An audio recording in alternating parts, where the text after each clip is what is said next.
So, what role does personality play in this process of transformation you talk about? Tell me more about this rock, fixer, caretaker, sage, and nester. You know, there are all kinds of psychological and personality tests, you know, the Myers-Briggs and the DISC and all of this. And a lot of them are pretty complicated.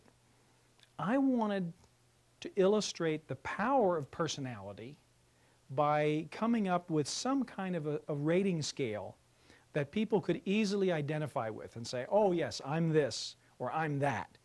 And recognize that when you own that label, when you say I'm this kind of a personality, that you can expect certain behaviors to be associated with it. And what I came up with was the rock,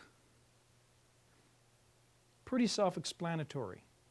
Every family has a rock, somebody you depend on, that go-to person who hunkers down and no matter what, they're always there for you. That's the rock. Maybe you're the rock. Maybe you're depending on the rock. But that's a personality that most of us can recognize and identify with. By the way, this is not scientific. This is just for communication. This is a model to help facilitate communication and understanding. That's all. But another personality there is the fixer, the go-to person to get things done. We always hear about, remember that book, Men Are From Mars and Women Are From Venus, that the man wants to fix things and the woman just wants to be heard and those types of roles. Well, this is similar to that. The fixer, when you present a problem to a fixer, don't expect them to listen patiently. Expect them to go into action fixing the problem. There's the caretaker, the person who's there to take care of you, who sacrifices themselves in order to make other people comfortable. Come in, have a piece of cake, sit down, we'll have a good time. There. What a wonderful personality, a classic personality that we all are familiar with. The sage, the person who looks always for the lesson. What did we learn? What can be learned? And you may see I'm a sage, every opportunity to get in front of a classroom or a camera to teach something. Just the natural part of their personality. And then there's the nester, the person who, wherever they are, they're going to make do with what they have. And they're going to make whatever's happening as comfortable as possible. They're going to rearrange their environment to be as comfortable and supportive as necessary. Don't expect them to look over what's at the next hill. Expect them to be comfortable with what is. So there are these personality types. Now, here's what's fascinating. What I discovered was when you take those classic, even archetypal personality types, they map perfectly to the realms of life.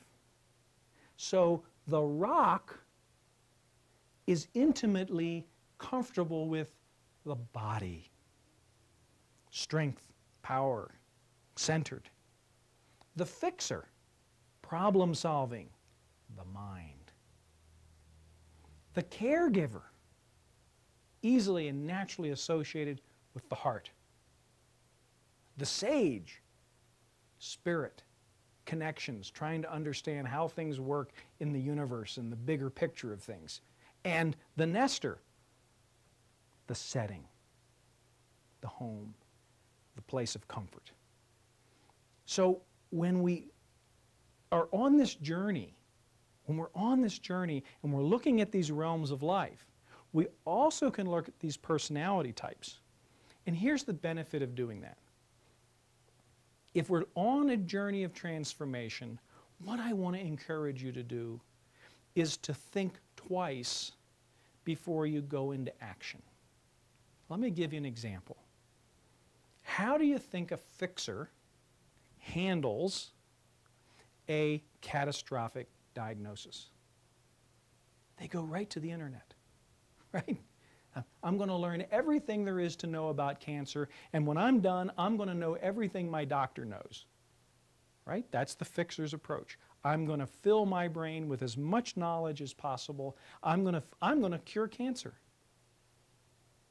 Now, the reality is that you're unlikely to learn as much as your doctor knows. You're unlikely to find a cure for cancer. And I'm not saying that there's anything wrong with that. I'm not making a judgment. What I'm saying is that there are other ways of being, because none of us is only a fixer or only a rock or only a nester. All of us have all of those realms and those personality types in us. We just have a dominant one, like being right-handed or left-handed. So if you're a fixer, we'll call that right-handed, what do you think would happen if you approached the world left-handed? Just as an experiment. What if instead of going to the internet and trying to learn everything there was, you put yourself on a diet and you just spend an hour or so a day online?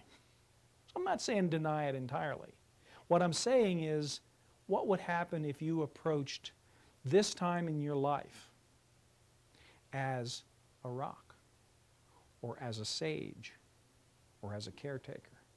What if you looked at your secondary parts of your personality and beefed them up? Became a little ambidextrous. Do you see how this would expand your personality? Do you see how you're going to grow? Because you're going to be practicing being in the world in a new way rather than the same old, same old. Because if you're a fixer, you've been a fixer for decades. If you're a rock, you've got moss growing on you. And if you're like me as a sage, you've been pontificating and telling stories and teaching people things longer than they have any interest. So the opportunity is be different. And in my own case, even though here I am saging, the reality is for the first 3 years of this journey, I resisted trying to derive lessons and learn things. I had caregivers who warned me, who said, stop, settle back, relax, just be. Don't try to figure out the lesson. Don't teach anybody anything. Just be with this.